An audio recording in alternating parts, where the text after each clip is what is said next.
silakan. Ya, oke. Baik, bismillahirrahmanirrahim. Assalamualaikum warahmatullahi wabarakatuh. Selamat siang, Pak Ari.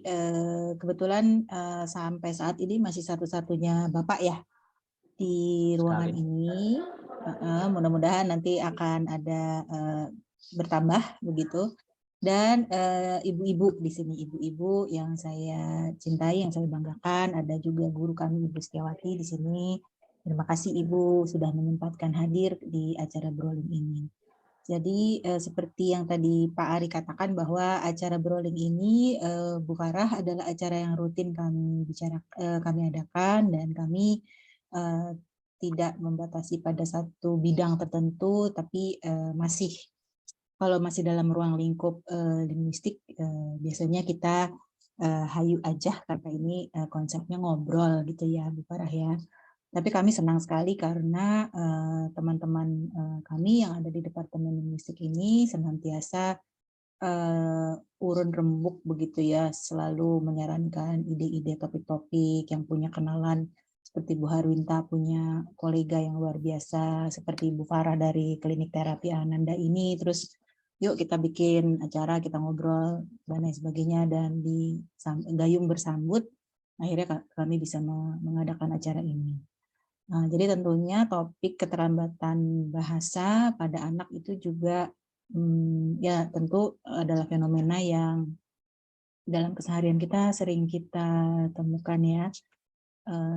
Seorang ibu atau seorang ayah biasanya punya kecenderungan terlalu khawatir kalau anaknya telat bicara begitu. Tapi juga ini sesuatu hal yang menarik karena punya ketersinggungan yang erat dengan bidang ilmu linguistik begitu. Jadi nanti Ibu Harwinta yang sekaligus menjadi moderator nanti mungkin bisa menambah insights dari ilmu linguistiknya. Kira-kira ini apa nih yang bisa kita lakukan untuk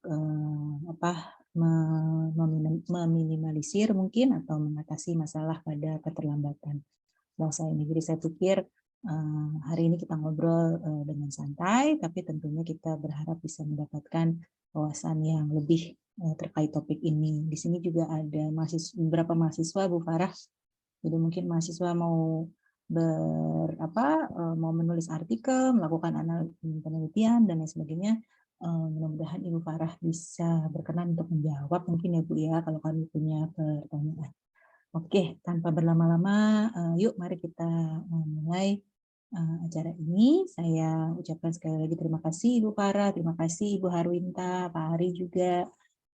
Mudah-mudahan obrolan kita hari ini mendapatkan berkah yang luar biasa dari Yang Maha Kuasa. Amin. Wassalamualaikum warahmatullahi wabarakatuh. Terima kasih Pak Ari. Waalaikumsalam warahmatullahi wabarakatuh.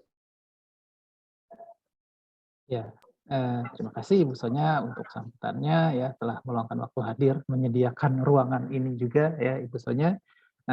Saya berikan ya acara ini ya kepada moderator ya Ibu Harwinta ya, pengajar dan peneliti dari program studi Inggris FIB UI, dan kepada Mbak Farah terima kasih banyak ya dan selamat berbagi. Baik. Berarti giliran saya ya Pak Ari ya. Baik, kita mulai ya Pak Ari dan ibu-ibu semua. Terima kasih sekali lagi untuk kehadirannya.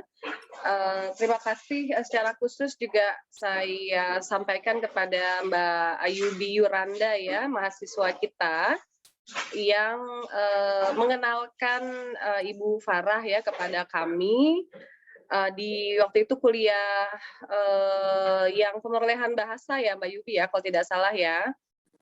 Jadi dari situ kami memberanikan diri untuk mengontak Ibu Farah ya, dan lalu beliau berkenan untuk mengisi. Baik, Ibu Farah sendiri, Bapak Ibu ya, beliau adalah sarjana psikologi dari Universitas Kristen Maranatha Bandung. Beliau lulus di tahun 2019. Kemudian sudah berpengalaman bekerja sebagai asisten guru di beberapa tempat ya yang sangat berkaitan atau melayani pendidikan anak. Ya, sebagai contoh, beliau pernah bekerja di rumah bermain dan belajar Kinji, lalu di ICE Home Daycare, lalu terakhir sampai sekarang ya di terapi Ananda atau klinik tumbuh kembang anak Ananda sebagai terapis wicara. Nah, jadi di sini beliau akan berbagi pengetahuan beliau secara praktis dan teoretis, Bapak Ibu, dari sudut sarjana psikologi dan terapis wicara ya terkait keterlambatan bahasa. Dan mudah-mudahan kita bisa mencoba juga bersama dengan Ibu Farah menghubungkan ya dengan linguistik ya, karena ada kebutuhan Bapak Ibu sebetulnya ya dari para klinisi seperti Ibu Farah. Nah, nanti kita akan dengar lebih lengkap dari Ibu Farah sendiri. Terima kasih Bapak Ibu, saya persilakan Ibu Farah untuk bisa memulai paparannya, Bu. Silakan.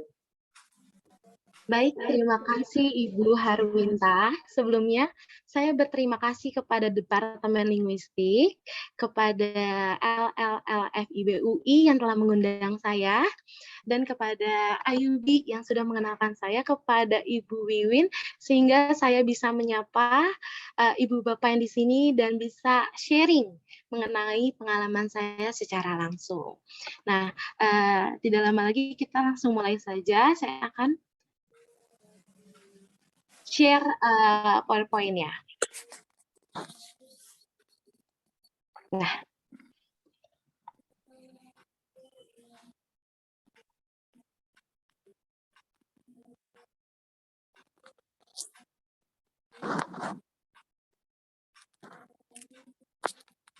oke, baik. Tema hari ini kita akan membahas mari kenali keterlambatan bahasa pada anak. Sebelumnya, mungkin Ibu Wiwin sudah menjelaskan mengenai profil saya. Jadi mungkin saya jelaskan sedikit. Nama saya Farah Andriana. Biasa di klinik dipanggilnya Bunda Farah sama anak-anak seperti itu. Dan pengalaman saya ini saya sangat senang dengan anak-anak. Jadi saya selalu mempelajari tumbuh kembang anak itu sampai saat ini. Nah, sekarang kita fokus pada tema hari ini, yaitu mari kenali keterlambatan bahasa pada anak. Seberapa penting nih komunikasi pada anak? Yang mana kita tahu bahwa bahasa ini mempengaruhi dalam komunikasi. Sehingga jika bahasa mengalami keterlambatan, maka akan mempengaruhi komunikasinya juga, berinteraksi anak pada lingkungannya. Kemudian, yang kita ketahui beberapa fenomena yang saya lihat saat ini, kasus speech delay ini makin meningkat selama pandemi. Kenapa? Karena penggunaan gawai yang berlebihan, sehingga anak itu kurang berinteraksi secara sosial di lingkungannya, rumahnya saja. Jadi kurang berinteraksi, hanya menggunakan gawai seperti itu. Dan hal tersebut mempengaruhi anak, baik masa yang akan datang, mempengaruhi anak untuk tumbuh kembangnya dan mempengaruhi anak saat masuk dunia sekolah. Seperti itu. Dan seberapa penting nih komunikasi pada anak? Komunikasi ini dapat mengembangkan kecerdasan komunikasi, kecerdasan interaksi sosialnya, baik pada dirinya sendiri, yaitu harga diri dan kepercayaan diri dia terhadap lingkungannya. Maka dari itu, kita lihat nih, kita akan mengobrol tentang apa hari ini, ada 3 topik. Ya. Yang pertama yaitu keterlambatan komunikasi, yang kedua yaitu bagaimana mengobservasi kondisi awal dan menentukan programnya. Dan yang ketiga yaitu metode dalam memberikan treatment pada anak. Oke. Yang pertama, keterlambatan komunikasi. Hal apa nih yang mempengaruhi keterlambatan pada komunikasinya? Yaitu ada speech delay dan language delay. Seperti yang dapat kita lihat ya, Ibu dan Bapak yang ada di sini. bahwa speech delay itu yaitu perkembangan bahasa, ekspresif, artikulasi, dan suara yang terlambat pada usianya. Jadi, anak yang mengalami keterlambatan berbicara biasanya jarang mengeluarkan atau merespon suara. Nah, mungkin akan lebih jelasnya saya langsung beri contoh kasus ya, biar tergambar. Nih gambarannya anak speech delay. Di klinik saya ada anak usia 3 tahun. Kondisi awal anak ini tidak berbicara atau mengeluarkan suara, hanya saat menangis dan hanya saat tertawa. Seperti itu. Lalu, terapis mengobservasi. Jadi, observasi adalah hal penting untuk melihat keperluan anak. Nah, kita observasi anak ini. Oh, dia melihat sebuah apel. Jadi di situ di meja ada benda, ada objek apel. Dia melihat apel, buah apel. Oke, saat itu terapis sadar akan interest anak tersebut. Sehingga terapis mendekatkan objek tersebut dan mendekatkannya ke arah dekat mulut. Arah dekat mulut. Sambil berkata, ini apel. Apel. Anak itu melihat objek yang diberi oleh terapis dan mulai mau mengungkapkan. Tidak langsung suara yang keluar, step by step. Dari pertama mungkin oralnya yang bergerak dulu. Dia mengucapkan seperti, tapi suaranya tidak keluar. Nah, itu nggak apa-apa, kita kasih reward lagi. Iya, apel.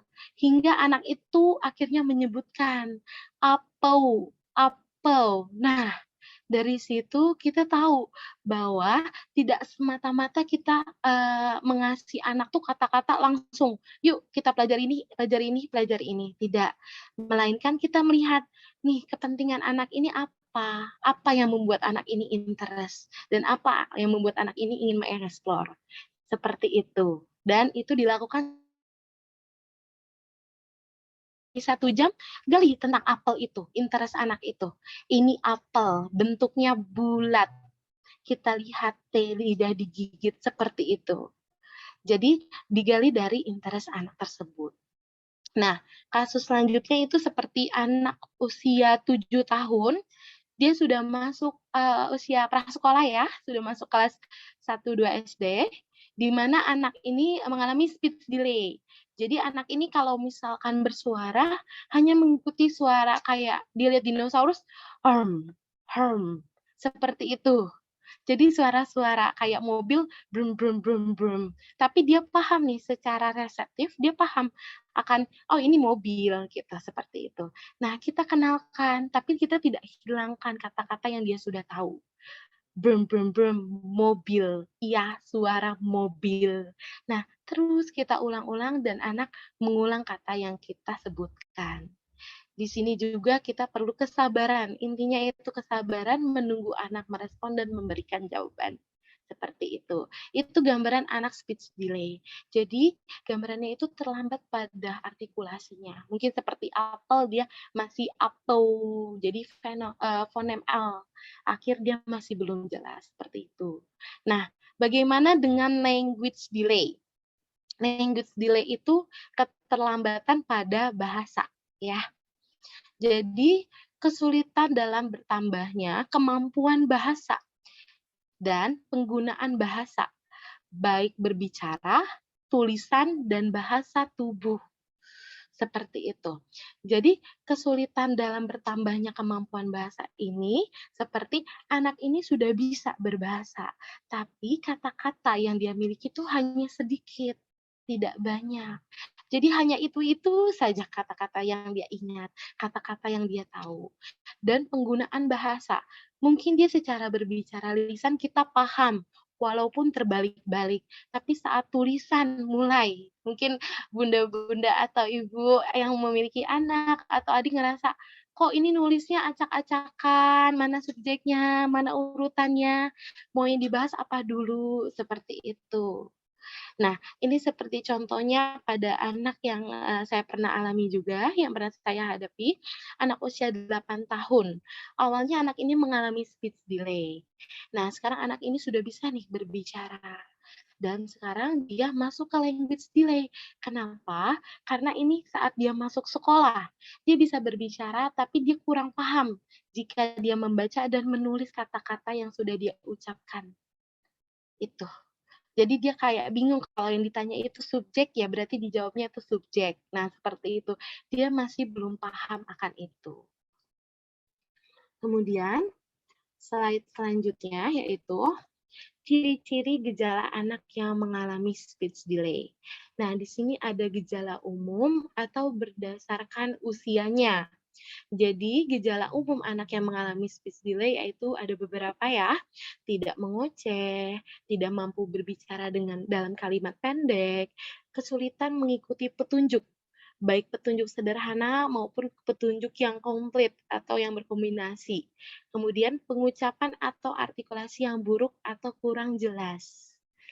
Kemudian kesulitan menyatukan kata-kata dalam sebuah kalimat.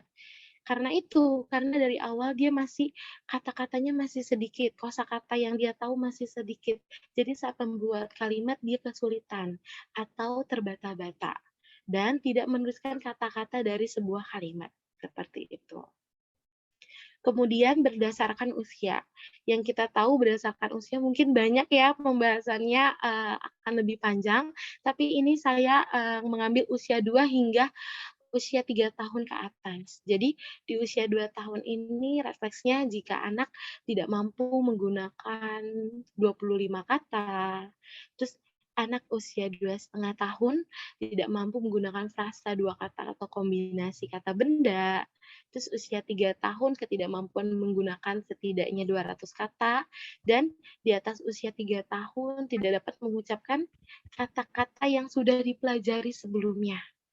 Jadi mungkin dia bisa saja regresi atau dia kesulitan dengan kata-kata yang dia sudah pelajari seperti itu. Kemudian di poin kedua, penyebab anak yang mengalami speech delay itu ada beberapa, dan saya juga ambil beberapa yang berhubungan dengan bahasa. Gangguan di mulut. Nah, saya juga pernah mengalami anak yang adanya tongue tie. Itu seperti ada selaput ya di bawah lidahnya, dan biasa anak sudah dioperasi, baru dilakukan terapi. Nah, dia kesulitan mengucapkan di area lidah. Itu, kesulitan mengucapkan di area lidah. Seperti artikulasi T, N, R, L. Jadi yang berhubungan dengan lidahnya. Seperti itu. Terus kurangnya stimulasi. Nah, ini adalah hal penting. Anak-anak yang mengalami speech delay atau language delay itu karena kurangnya stimulasi. Stimulasi utama yaitu lingkungan.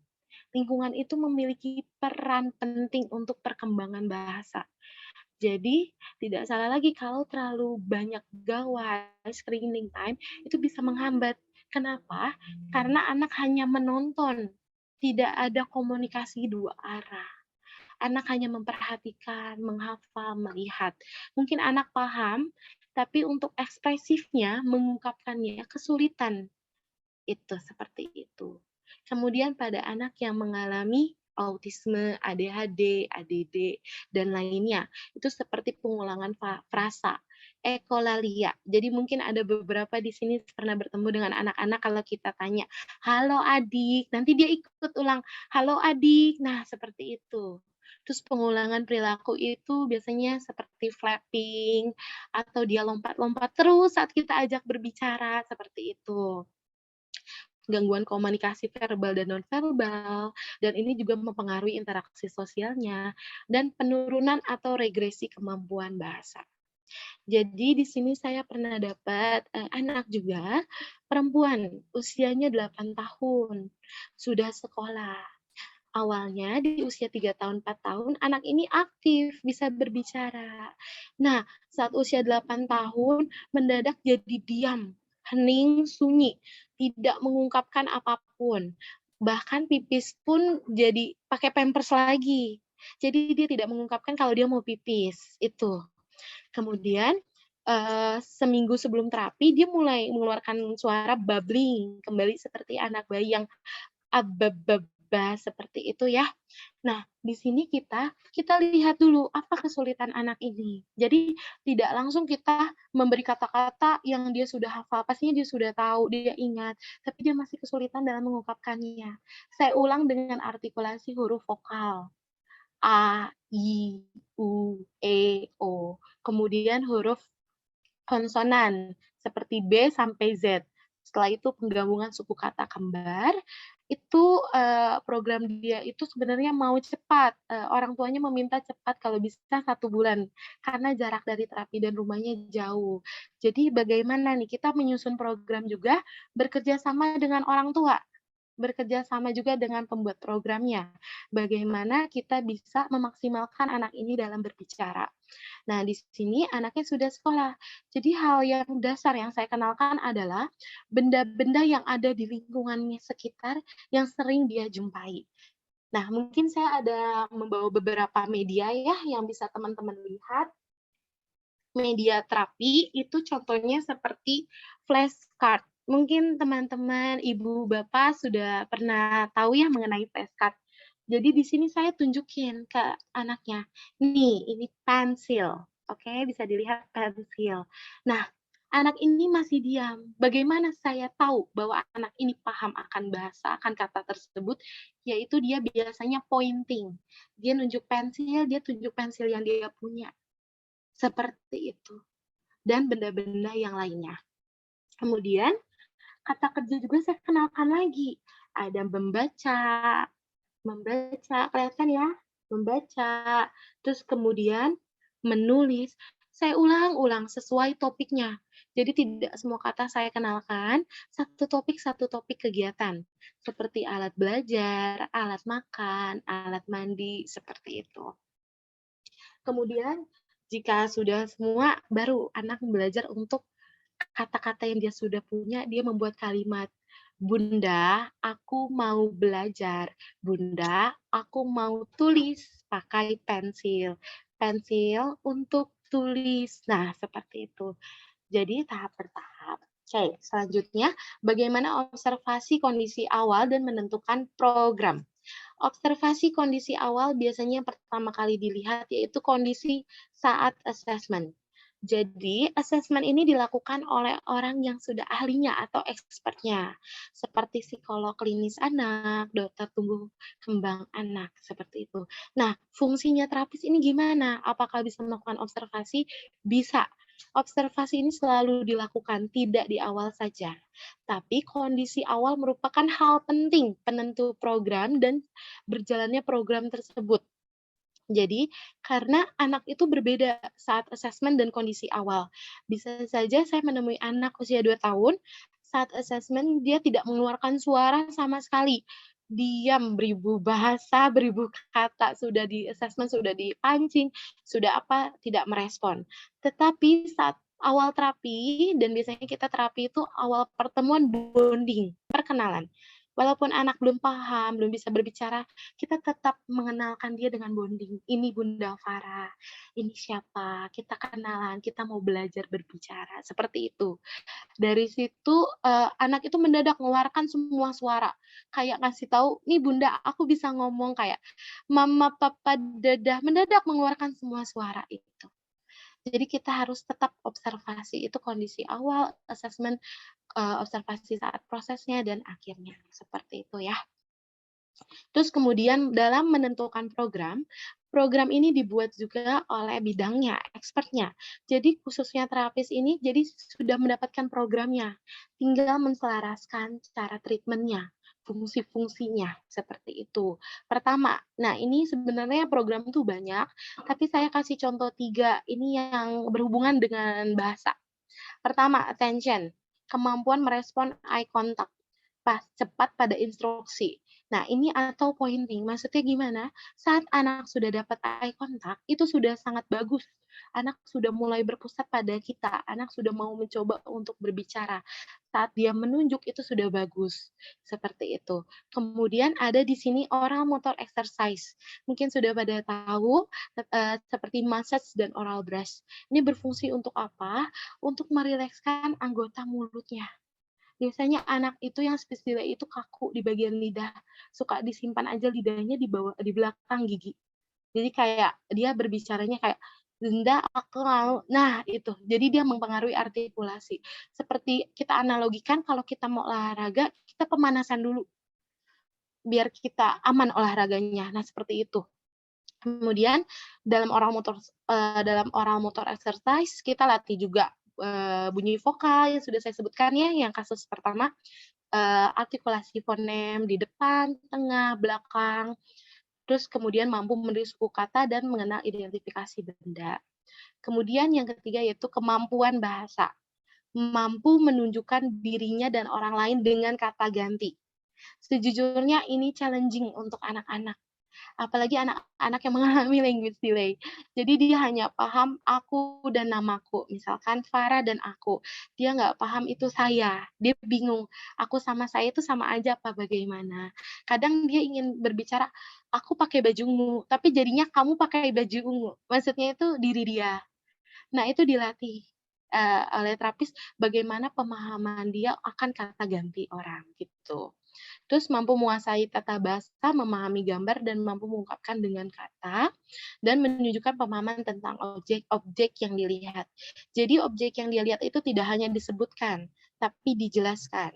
Apa itu, kegunaannya apa, seperti itu. Dan hal ini tuh sudah bisa dilakukan jika anak sudah paham akan kata-kata, seperti itu. Kemudian ini yang terakhir, metode dalam memberikan treatment pada anak. Jadi ini biasanya kita sebut di terapi itu adalah building blocks of speech and language. Jadi ini dasar-dasar metode kita dalam melakukan terapi. Pertama itu eye contact dan turn talking. Jadi sudah kita lihat ya dan sudah saya bahas mengenai eye contact.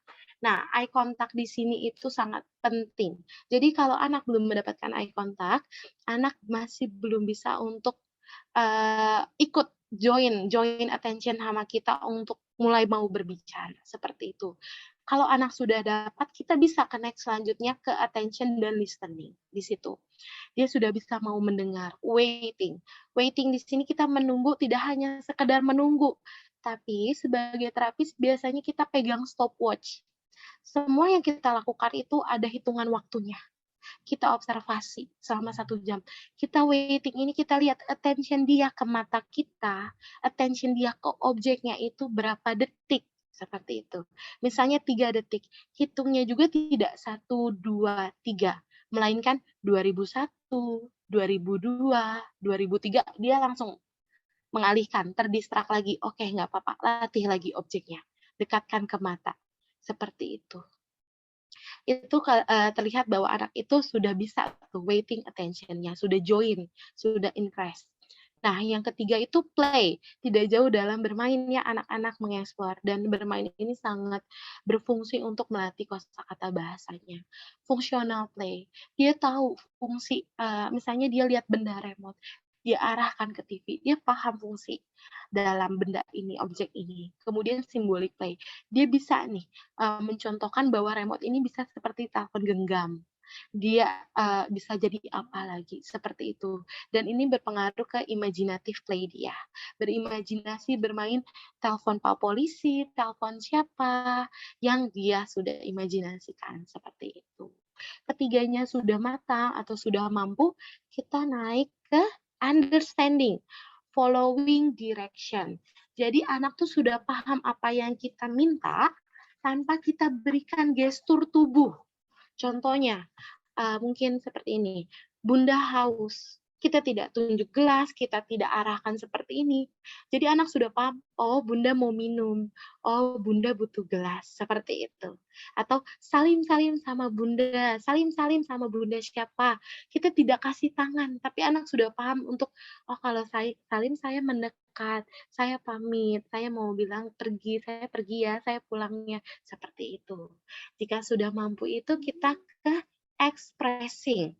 Di sini expressing tuh dia sudah mulai mampu mengungkapkan kata-katanya dengan baik. dan memberikan gestur tubuh yang sesuai dengan kata-katanya, seperti itu.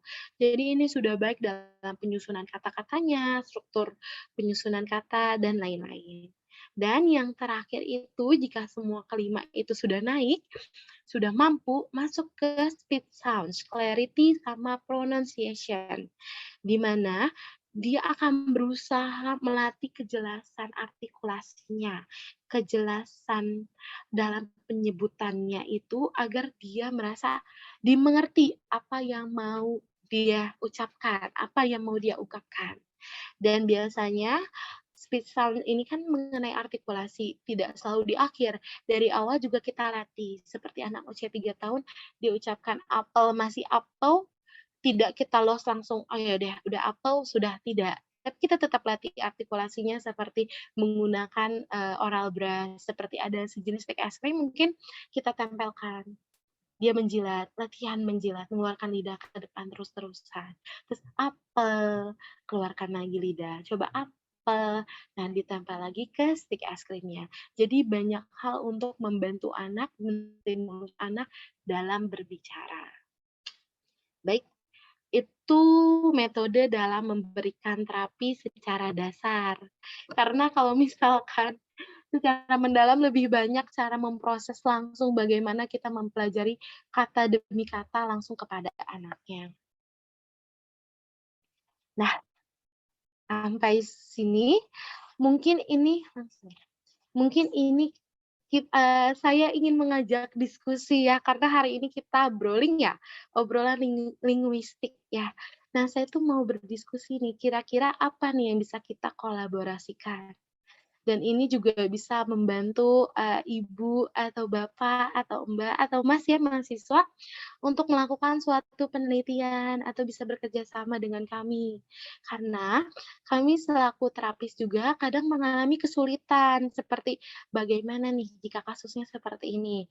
Contohnya yang pertama, apakah ada pembeda antar pemahaman kata bahasa antara anak reguler dan anak berkebutuhan khusus? Karena yang saya tahu bahwa kata itu banyak yang dipelajari, kata benda, kata sifat, kata kerja, bahkan mungkin seperti konjungsi, kata penghubung. Nah, apakah semua kata itu harus dipelajari atau bagaimana? Nah, kemudian kasus di sekolah nih, seperti ini. Langkah apa yang harus dilakukan untuk anak berkebutuhan khusus? Contohnya kasus di sekolah gini, mungkin sekarang di sekolah itu pembelajarannya bahasa Indonesia tuh mungkin masih ada, tapi sekarang sudah gabung dengan sains atau disebutnya tematik. Nah, PR-nya ini untuk, terapis ini, anak ini tuh masih kesulitan dengan bahasa Indonesia, tapi sudah digabung dengan pelajaran lain. Jadi, orang tuanya tuh request, "Anak saya masih belum SPOK, jadi masih belum tahu kalau ditanya subjek, ya dijawabnya subjek," seperti itu. Atau contoh kasusnya tuh misalkan dia mendapatkan soal, contohnya seperti ini, dia mendapatkan soal tulisan, sebutkan ciri-ciri benda cair. Oke, dia baca dalam hati, tapi dia sebutkan secara lisan. Jadi dia nggak paham kalau sebutkan itu secara tertulis. Nah, kita sebagai terapis kita latihnya itu melakukan prompt atau modeling. Jadi seperti gini, "Nak, jadi di sini sebutkan tapi soalnya itu tertulis. Berarti, adik juga, menjawabnya juga secara tertulis, yang sudah adik sebutkan itu secara tertulis." Dan itu tidak sekali kita coba langsung paham, tidak, berulang kali, bahkan seminggu, 2 minggu untuk melatih pemahaman akan instruksi pertanyaan, gitu. Terus kemudian poin ketiga yaitu mempelajari bahasa asing tetapi bahasa utamanya belum tuntas. Bagaimana menyikapi hal tersebut? Anak dengan bilingualisme. Yang perlu kita tahu bahwa anak bilingualisme itu tidak menghambat ya keterlambatan bicara anak. Tapi kita harus lihat lagi, anak ini mengalami keterlambatan tidak? Kalau mengalami keterlambatan dari awal, akan pentingnya kita mendiskusikannya, mengarahkan bahasa mana yang bisa digunakan dengan anak, bahasa mana yang lebih utama untuk lingkungannya, seperti itu. Dan di kasus ini contohnya, anak ini masih belajar bahasa Indonesia, belajar kata ganti untuk dia bercerita, karena masih terbalik-balik, kayak dia mau mengungkapkan tapi malah bilangnya kamu. Nah, umur anak ini usia 14 tahun, sudah remaja. Nah, dia terbalik-balik itu, dia kalau bercerita, bertanya, itu selalu terbalik-balik kata gantinya. Nah, orang tuanya bilang, "Kayaknya anak saya nggak suka bahasa Indonesia, saya mau lesin bahasa Inggris aja." Nah, terapis kebingungan karena bagaimana ya bahasa Indonesia aja masih belum belum paham, bagaimana jika sudah belajar bahasa asing, apakah itu tidak apa-apa atau bagaimana? Seperti contohnya anak 14 tahun ini suka membuat jurnal, ada kata penghubung setiap bikin kalimat, yang dia hafal tuh, yang dia ingat tuh cuman setelah. Jadi nggak ada lalu atau apa gitu. Jadi selalu habis mandi setelah mandi apa, setelah ini apa, setelah, terus semuanya katanya setelah. Jadi tidak ada kata ganti lain atau kata penghubung lain. Itu. Jadi itu yang mungkin kita bisa diskusikan hari ini sebelum mungkin, ada yang ingin bertanya dan saya serahkan ke Bu Wiwin selaku moderator. Ya, terima kasih Ibu Farah. Ini cukup menyeluruh ya Bu ya. Iya betul. Terima kasih. Baik, mungkin kita berikan waktu Bapak Ibu, para hadirin, teman-teman dosen dan mahasiswa. Satu kemungkinan barangkali sharing mencoba menjawab pertanyaan dari Bu Farah ya Bu ya, tadi yang terkait kolaborasi, silakan. Opsi lain silakan kalau ada pertanyaan ya, atau mungkin mau sharing kasus di lingkungan begitu ya, silakan. Jadi ada beberapa opsi ya. Boleh ya Bu ya, begitu ya? Boleh. Kalau ini ya. Baik. Saya undang Bapak Ibu, silakan barangkali langsung saja atau mau tunjuk tangan kalau sungkan, boleh raise hand.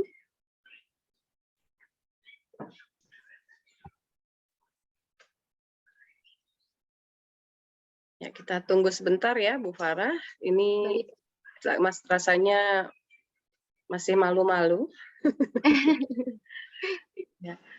Baik. Tapi kalau boleh mengontak, kalau mengontak ke Bu Farah langsung, boleh ya kami berikan nanti detail yang di CV ya Bu ya? Iya, Email betul, ya, alamat emailnya ya, boleh ya? Iya boleh, Ibu.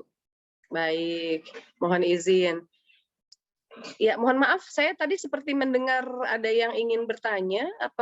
Apakah betul ada? Silakan. Ibu Ririt, barangkali Ibu Ririt.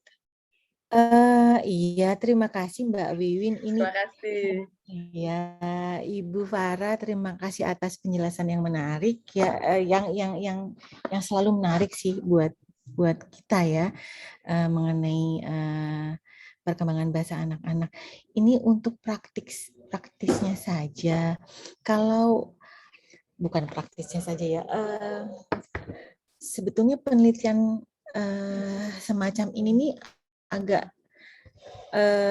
takut dilakukan oleh mahasiswa sepertinya gitu, karena terkait dengan waktu, terkait dengan di bayangan mahasiswa itu penelitian eksperimental begini yang mengaitkan datanya tentang bahasa anak itu lama gitu. Apa ada misalnya ini dikaitkan dengan kurikulum, mahasiswa tuh cuman punya waktu segini gitu.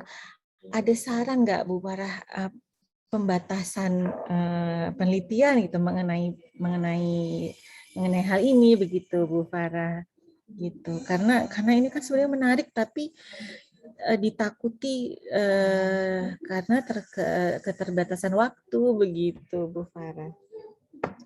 Terima kasih. Baik, terima kasih Ibu Tria Suarin atas pertanyaannya. Baik, nah mungkin untuk penelitian eksperimen ya Ibu ya, Saya juga senang sih mendengarnya, saya juga tertarik, dan mungkin kita juga harus memperhatikan batas waktu dalam pengerjaan hal tersebut. Nah, yang paling utama itu adalah kerjasama dan komunikasi bersama dengan terapisnya atau lembaganya. Kita lihat dulu, mungkin pertama awalnya inform consent-nya dulu. Nah, mahasiswa itu bisa lihat secara langsung, observasi. Dan biasanya klinik ini jika sudah bekerja sama bisa menunjukkan program ini diselesaikan berapa bulan. Misalnya ada yang saya kasuskan tadi, kasusnya anak ini kalau bisa 1 bulan berbicara. Nah, itu bisa ikut dalam penelitian itu. Apakah benar 1 bulan itu efektif atau tidak? Siapa Nah, yang beli TP-nya? Udah tahu nih, kok kan banyak banyak. Nah, seperti itu ya, Ibu ya. Jadi tetap dikomunikasikan program anaknya, dan mungkin mahasiswa juga bisa ikut langsung masuk ke dalam kita yang praktik selama 1 jam sehari itu. Jadi mengobservasi gambarannya seperti apa. Karena yang saya jelaskan ini mungkin hal dasarnya, tapi pada saat masuk ke dalam lingkungannya itu berbeda. Di mana terapis juga melatih suara intonasi agar anak itu paham, seperti itu. Jadi kita lihat lagi dari program anak tersebut. Gitu.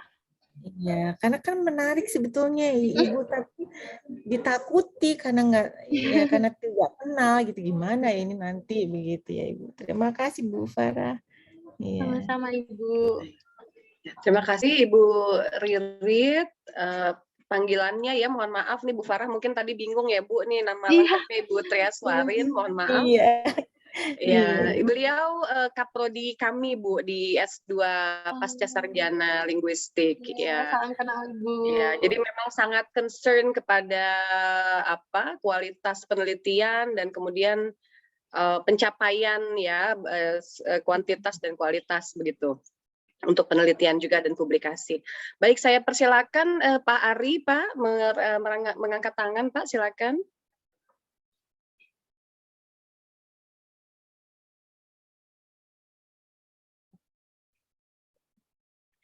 Kelihatannya masih mute, Pak Ari. Ya, maaf.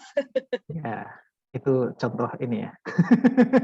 Contoh tidak konsentrasi. Ya, saya ada beberapa pertanyaan, Mbak Farah. Misalnya nomor 1 itu kan anak itu harus sering diajak berkomunikasi ya. Sedangkan kita tahu beberapa anak itu punya kecenderungan sulit untuk diperoleh atensinya. Nah, itu ada cara tersendiri harus bagaimana, apakah kita memang harus menunggu atau berusaha sebanyak mungkin ya untuk memperoleh atensi dia dan mengajak berbicara. Lalu kemudian masalah tentang kecenderungan makin banyak anak yang speech delay karena screen time-nya tinggi gitu ya. Itu saya tidak mengikuti itu, saya sudah sering dengar gitu, tapi dalam penelitian-penelitian yang Ibu Farah baca itu memang seperti itu atau memang ada screen time yang ideal?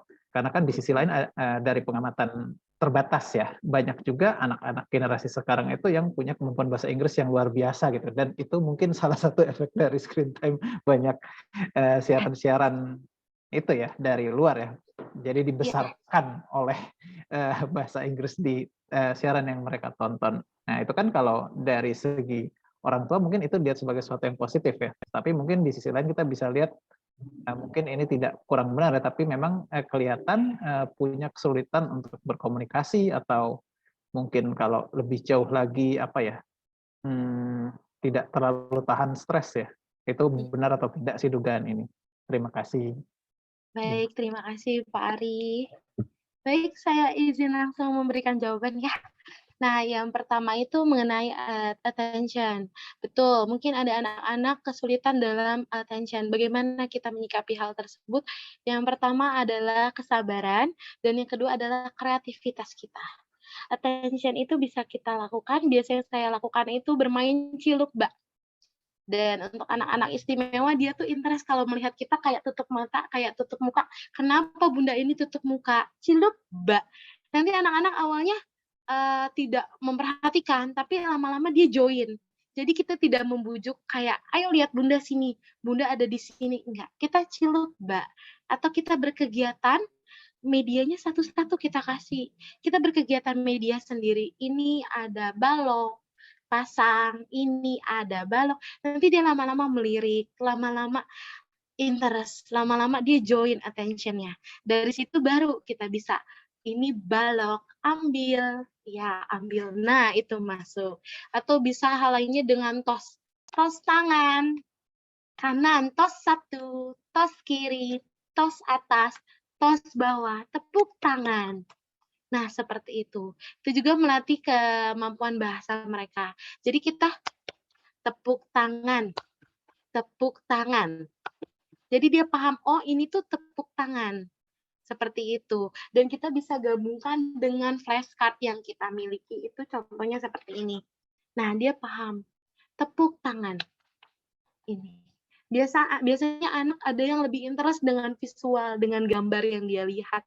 Dia lihat semuanya orang-orangnya, dia lihat tangannya kenapa gini, ini tepuk tangan, tepuk meja, tepuk tangan lagi. Nah, itu untuk mengambil attention mereka. Jadi banyak berbagai cara dan intinya itu sabar dan kreativitas kita. Bagaimana, oh anak ini join tanpa harus kita bujuk. Seperti itu. Kemudian yang mengenai screen time, oke. Yang screen time ini mungkin ada beberapa dan saya perhatikan sekarang tuh screen time video. Mungkin video YouTube anak-anak tuh sudah banyak mulai yang bagus, yang itu tuh menjelaskan atau bercerita, bernyanyi dengan pelafalan artikulasi yang jelas. Jadi ada nanti anak tuh nggak hanya menonton, tapi di screen time itu, di siaran itu ada jeda untuk anak ulang, kayak misalkan saya dengar kayak, "Ayo kita bernyanyi bersama, sebutkan A," nanti dia gini pura-pura di screen time-nya. Jadi anak tuh kayak, "Oh aku harus sebut A," baru ada jeda B, seperti itu. Dan saya tuh pernah observasi secara langsung ke ponakan saya. Jadi dia senang ya main YouTube. Saya liatin YouTube bahasa, pokoknya itu ada kartun India kalau saya nggak salah, di situ kartun itu tidak mengeluarkan suara sama sekali. Di mana keponakan saya ini sudah bisa berbicara, jelas usia 2 tahun lebih, sudah jelas kayak, "Mama mau minum susu, mama ini nonton, ini rame." Nah, dia sudah bisa saya kasih tontonan itu, saya pengen tahu seberapa pengaruh itu. Di kartun itu suaranya cuman, "Hai, ya ya ya ya ya ya ya ya ya ya," hanya itu saja yang diulang-ulang. Akhirnya, keponakan saya itu mengikuti seharian itu. Jadi hilang suaranya. Dia ke saya, "Ya ya ya ya ya ya ya ya ya ya ya." Awalnya mungkin kita ngelihatnya, ih lucu, tapi makin lama, aduh khawatir, kok jadi ngikutin. Bahkan di film itu, kartun India itu tuh ada bayi yang kayak merangkak gitu. Dia tuh udah bisa jalan, udah bisa lari, bisa loncat, jadi kayak ke mana-mana merangkak. Akhirnya dari situ, udah deh kayaknya jangan yang ini, dia jadi ikutin seharian itu full. Jadi mungkin untuk, orang tua atau kakak-kakak yang memiliki adik, kita juga perlu perhatikan apa yang, adik kita tonton. Terus kemudian screen time yang baik ya seperti betul, saya beberapa kali mendapatkan kasus anak ini jago sekali bahasa Inggrisnya. Jago daripada mama papanya. Bahkan mama papanya nggak paham, "Gimana nih, Bun?" Nah, biasanya ini kita tidak menghilangkan bahasa Inggris yang dia sudah mampu, tapi kita beri pemahaman. Misalnya kita belajar ABC, dia mengucapkan dengan bahasa Inggris panjang sampai selesai, oke. Ulang lagi, A, bahasa Indonesianya A, B, bahasa Indonesianya B. Misalnya dia ngomong, "Ini apa?" "Apple apple apple." Iya, di bahasa Indonesianya apel. Secara nggak langsung anak tuh tahu, paham akan bahasa tersebut. Jadi kita tidak langsung stop, "Anak jangan bahasa Inggris deh," jadi pusing, jadi di sekolahnya bahasa Indonesia dia nggak ikut ngomong, dia nggak paham teman-temannya. Tapi kita latih di rumah, kita gunakan bahasa Indonesianya, yang sudah dia sebutkan kita artikan dengan bahasa Indonesia. Jadi anak juga interest untuk, "Oh, mama aku mengerti, aku senang bahasa Inggris dan mama aku memberikan pemahaman bahwa aku mau belajar bahasa Indonesia juga." Dan anak-anak itu pintar sekali. Contohnya kayak ada anak mungkin yang orang tuanya bahasa daerah, bahasa Palembang. Jadi dia tahu saya orang Palembang juga. Saya sempat ajak ngobrol anak ini, usia 4 tahun. Awalnya nggak ngomong bahasa daerah Palembang. Sama saya ngomong bahasa daerah Palembang. Sama bunda satunya harus bahasa Indonesia karena nggak paham bahasa Palembang. Anak ini bisa situasional. Jadi kalau ke Bunda yang ini ngomongnya, "Ini apa?" Kalau ke saya, "Ini apa, Bun?" Pakai nada daerahnya.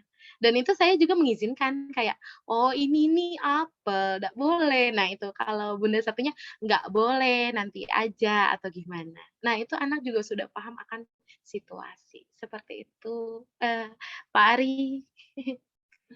Gitu, baik. Ya, terima kasih banyak untuk penjelasannya. Saya masih banyak pertanyaan, tetapi ada yang lain yang mau bertanya. Silakan. Ini Baik. Ya, Mbak Siti Sarah, silakan pertanyaannya. Ya, halo selamat siang Bu Farah dan dosen-dosen saya tercinta. Saya alumni Magister Linguistik nih, jadi kangen lihat Ibu dosen semuanya. Ya. Ini saya mau tanya terkait ini, kalau ini kan anak-anak misalnya biasanya di rumah tuh sekarang banyak yang membiasakan anak-anaknya tuh pakai bahasa baku gitu ya. Ada yang membiasakan bahasa Indonesia bahasa baku. Jadi akhirnya itu dia terbiasa memakai bahasa baku terus-menerus gitu. Sedangkan kalau misalnya kita sudah besar kan kita bisa situasional kan, bisa menyesuaikan kapan kita bisa berbahasa baku, kapan kita bisa pakai bahasa yang nggak baku gitu ya, yang nggak formal gitu. Tapi kalau misalnya untuk kondisi anak-anak yang akhirnya sejak awal tuh dia dibiasakan bahasa baku sehingga dia tidak bisa lihat konteks gitu bahasa baku terus, atau sebaliknya gitu dia pakai bahasa gaul terus, akhirnya dia ke gurunya atau ke orang yang lebih tua dia pakai bahasa gaul terus, nggak bisa gitu bahasa formal kayak gitu. Kalau untuk kasus seperti itu gimana ya Bu Farah? Kayak gitu aja sih dari aku. Mohon maaf juga sebelumnya nggak bisa open cam Bu Farah, terima kasih. Sama-sama, Ibu Siti Sarah.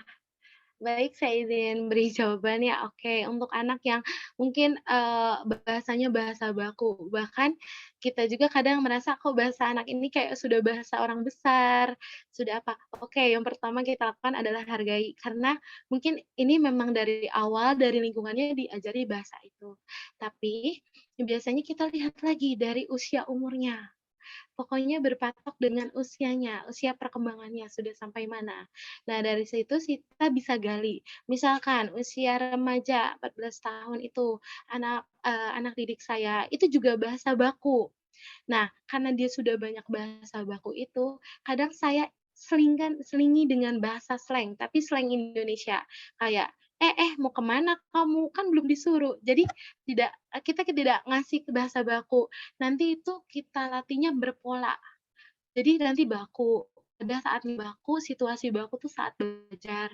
Setelah selesai belajar, kamu mau cerita dulu nggak sama aku? Aku di sini nunggu kok. Nah, seperti itu. Jadi kita mainkan pola anaknya. Jadi agar anak tuh paham, oh ternyata bahasa ini tuh bahasa gaulnya atau bahasa bakunya bisa digunakan di tempat tertentu. Dan hal ini tuh dilatihnya tidak hanya sekali atau seminggu, tapi berbulan, karena biasanya anak seperti ini pola. Jadi kitanya juga harus kreativitas dalam memainkan pola tersebut. Kita ulang-ulang, mungkin seharian ini kita bilang aturannya, hari ini kita tidak menggunakan bahasa baku, hari ini kita mau bermain, bermain peran, gimana nih, kita mau kemana nih? Nah, itu dilatih. Mungkin anak awalnya terbata-bata, merasa tidak nyaman, tidak apa-apa, oke, pertemuan besoknya masih sama, misalnya menggunakan buku cerita, cerpen, baca, dia jelaskan bagaimana, dan sebaliknya nanti bahasa baku. Nanti makin lama anak makin tahu pembedaan saat dia menggunakan bahasa tersebut. Bagaimana dia saat bahasa baku itu dia gunakan, dan mungkin sama bahasa gaulnya. Dan hal ini tidak lepas dengan kerjasama dengan orang tua. Jadi karena terapi ini mungkin 1 jam dalam sehari dan kegiatan di luar tuh lebih lama ya, 23 jam. Jadi sangat penting untuk kita bekerja sama dengan orang tua.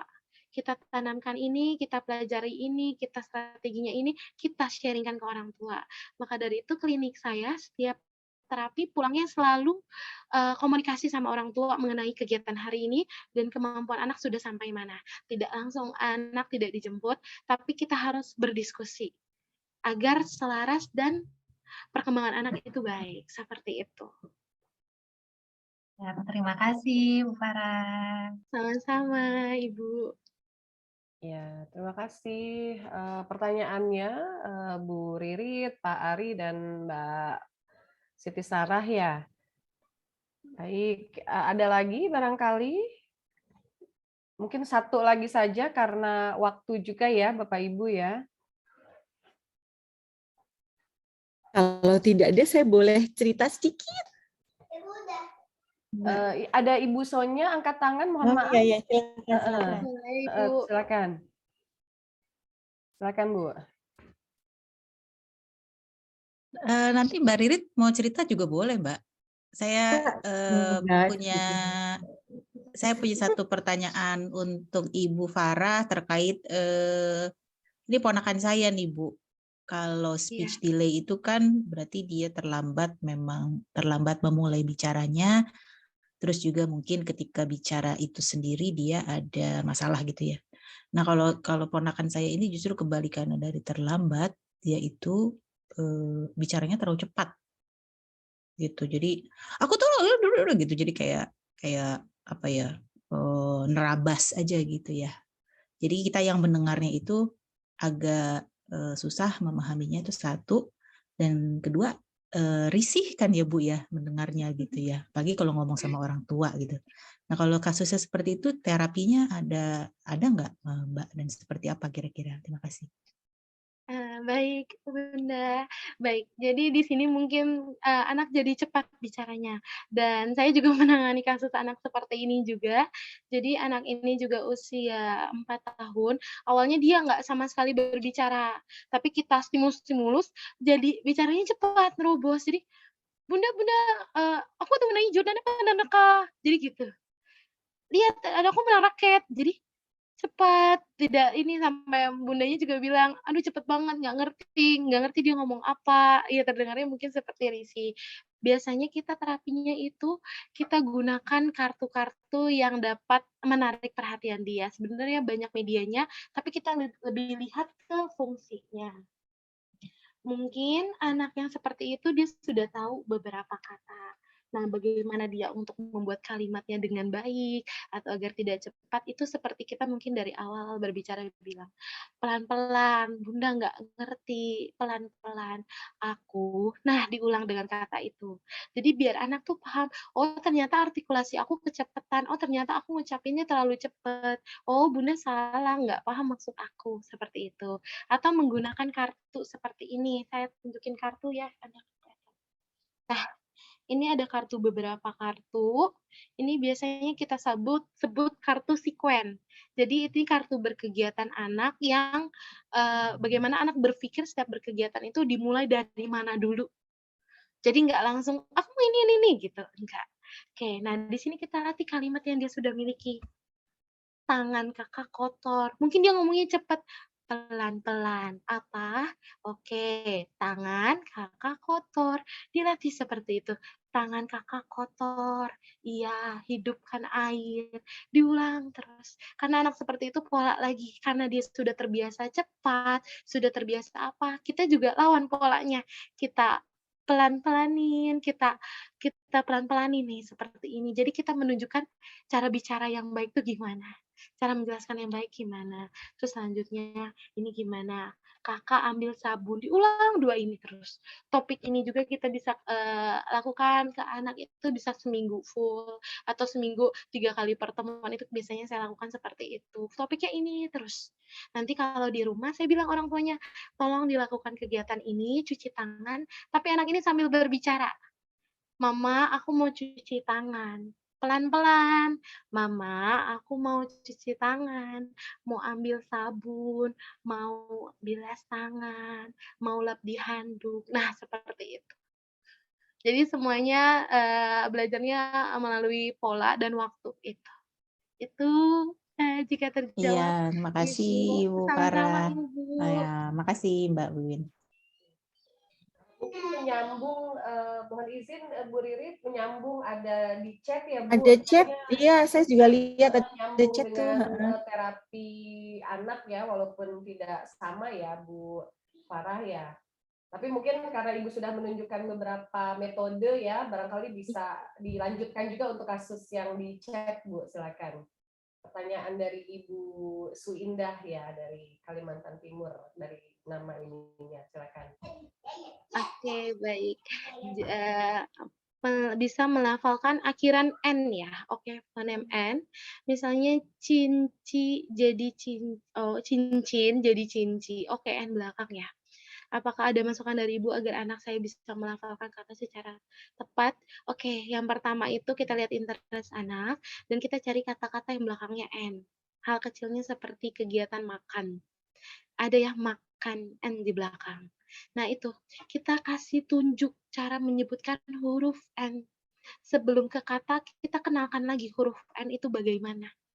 N biasanya N hilang, N. Oke, kalau anak sudah bisa ucapkan N dengan lidah digigit, kita gabungkan dengan huruf vokal. Na, ni, nu. Apa, kita gabungkan lagi nana, nini, nunu. Terus kita gabungkan lagi misalnya N depan dulu, misalnya apa? Nonton.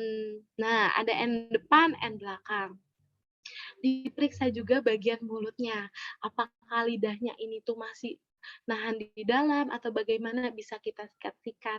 Nah, itu stepnya lebih panjang lagi ya, Ibu Ibu Suindasari. Jadi mungkin saya menjelaskan pertama-tama step by step-nya aja, kita tetap mengenalkan bahwa cara mengucapkan huruf N seperti apa, baru ke kata yang kita inginkan, seperti cincin. Berarti satu-satu, cin, cin, cin. Terus diulang sampai anak bisa oke, selang berapa jam, selang berapa apa, diulang lagi, anak suruh coba lagi. Diulang anak lagi coba lagi. Jadi bagaimana bisa melafalkan kata secara tepat, dan bisa juga itu kita memberikan stimulus terus-menerus agar anak itu juga konsisten dalam pelafalan huruf N. Seperti itu mungkin Bunda Ibu Suindah Sari. Baik, Pak Ari masih bisa mungkin kesempatannya untuk Ibu Ririt atau bagaimana ya Pak ya, mengingat Boleh deh, waktunya Mbak ya. Ririt. Satu lagi ya. Pak Ari aja, karena saya itu cuma mau bilang ternyata kalau anak-anak terlalu banyak melihat layar gitu, tidak hanya gangguan bicara yang didapatkan, tapi teman saya itu ada yang anaknya ini tidak mau makan, jadi gangguan makan gitu. Jadi nggak mau makan sama sekali, tidak lapar sama sekali, sampai dibawa ke rumah sakit dan psikolog begitu. Itu saja sih. Maaf ya, cuma mau cerita itu. Terima kasih, Mas Adi. Ya betul. Mungkin Mbak Pak Farah Ari, ada yang mau ditambah Pak? Silakan. ada saran gitu Mbak Farah untuk kayak gitu ya, bagaimana sih? Ini udah agak di luar tema sih, tetapi saya rasa juga penting mungkin Mbak. Sekarang ya pengalaman ya. Kayaknya anak-anak sekarang tuh kalau udah punya kemauan tuh apa ya, kemauannya kuat-kuat. Bisa dilarang. Iya. Oke, baik. Mungkin untuk kasus itu mungkin benar ya, udah benar diarahkan ke yang lebih expert. Tapi berdasarkan pengalaman saya juga pernah menghadapi dengan anak yang seperti itu, dengan sering screening sampai lupa jam makannya. Nah, anak seperti ini tuh jadi dia sudah berpola juga modelnya. Jadi dia tahu makan itu bukan hal yang utama, atau mungkin mungkin orang tua atau siapa yang suka memberikan makan bebarengan dengan screening time. Jadi anak belum tahu kegiatan utamanya tuh yang mana. Jadi dia berpikir bahwa screening bonusnya makan. Berarti dia tidak merasakan mindfulness saat makan. Alangkah baiknya kita ajarkan, kita kasih waktu untuk makan tuh, menjelaskan makan tuh bersama-sama di meja, atau paling penting itu kita ajak anak untuk daily activity. Jadi nggak semerta-merta, "Ayo adik, ayo nak duduk di kursi, kita mama udah siapin makanan." Enggak. "Ayo bantu mama siapin piring." "Mana piring?" Hitung. "Siapin sendok." "Lauknya apa aja ya? Yang pedes yang mana?" Nah, itu anak tuh secara langsung ikut kayak, "Oh, aku terlibat nih dalam kegiatan ini. Oh, ini kegiatan utama saya yang harus saya lakukan." Setelah itu kita bisa lakukan negosiasi, berdasarkan usianya lagi kita lihat. Setelah ini adik kalau makan cepat, berarti screen time-nya adik tuh ada waktu lebih sedikit juga. Tapi kalau adik makannya lama, berarti screen time-nya juga sedikit. Nah, itu fungsinya negosiasi. Jadi banyak berbagai cara untuk kita bagaimana menghadapi anak-anak dan kita harus observasi dan perhatikan apa yang mempengaruhi perilaku tersebut. Seperti itu, Ibu. Oke, terima Iya, kasih. terima kasih. Sama-sama, Ya, Ibu.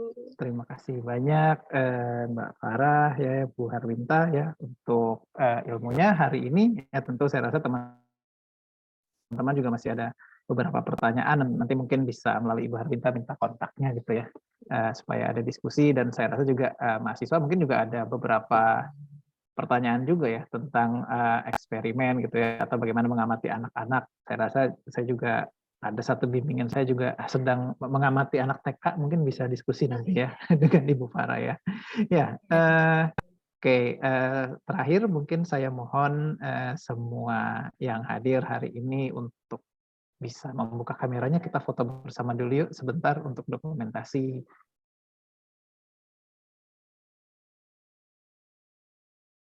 Bisa kita buat ininya.